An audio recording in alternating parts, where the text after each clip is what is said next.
Shemu'ėl Aleph, chapter 22. And David went from there and escaped to the cave of Adullam, and his brothers and all his father's house heard it, and went down to him there. And everyone who was in distress, everyone who was in debt, and everyone bitter in being, gathered to him. So he became head over them, and there were about 400 men with him. And David went from there to Mitzpeh of Moab, and said to the sovereign of Moab, Please let my father and mother come here with you, till I know what Elohim does for me. And he left them with the sovereign of Moab, and they dwelt with him all the time that David was in the stronghold. And the prophet Gad said to David, Do not remain in the stronghold, leave and go to the land of Yehudah. So David left and went into the Chereth woods. And Shaul heard that David and the men who were with him had been discovered, while Shaul was in Giv'ah, sitting under a tamarisk tree in Ramah, with his spear in his hand and all his servants standing about him. And Shaul said to his servants who were standing around him, Hear now, you Binyamites, does the son of Yishai give every one of you fields and vineyards, and make you all commanders of thousands and commanders of hundreds? For all of you have conspired against me, and there is no one who reveals to me that my son has made a covenant with the son of Yishai, and there is not one of you who is grieved for me or reveals to me that my son has stirred up my servant against me to lie in wait as it is this day.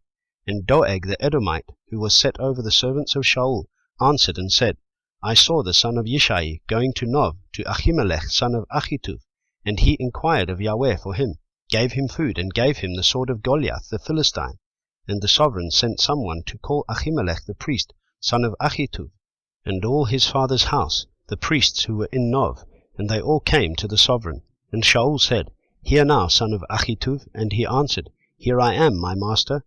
And Shaul said to him, Why have you conspired against me, you and the son of Yishai, by giving him bread and a sword, and have inquired of Elohim for him to rise against me, to lie in wait, as it is this day? And Ahimelech answered the sovereign and said, And who among all your servants is so trustworthy as David, who is the sovereign's son-in-law, and has turned aside to your counsel, and is esteemed in your house?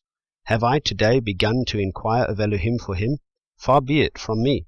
Let not the sovereign lay a case against his servant, or against any in the house of my father, for your servant knew not of all this, little or much. And the sovereign said, You shall certainly die, Ahimelech, you and all your father's house. The sovereign then said to the guards who stood about him, Turn and put the priests of Yahweh to death, because their hand also is with David, and because they knew when he fled, and did not reveal it to me. But the servants of the sovereign would not lift their hands to come against the priests of Yahweh. And the sovereign said to Doeg, You turn and come against the priests. So Doeg the Edomite turned and came against the priests, and put to death on that day 85 men who wore a linen shoulder garment. And he struck Nov, the city of the priests, with the edge of the sword, from men even to women, from children even to nursing infants, and oxen and donkeys and sheep, with the edge of the sword. And one of the sons of Ahimelech son of Achituv, named Eviatar, escaped and fled after David. And Eviatar reported to David that Shaul had killed the priests of Yahweh. And David said to Eviatar, I knew that day when Doeg the Edomite was there, that he would certainly inform Shaul. I am accountable for all the lives of your father's house.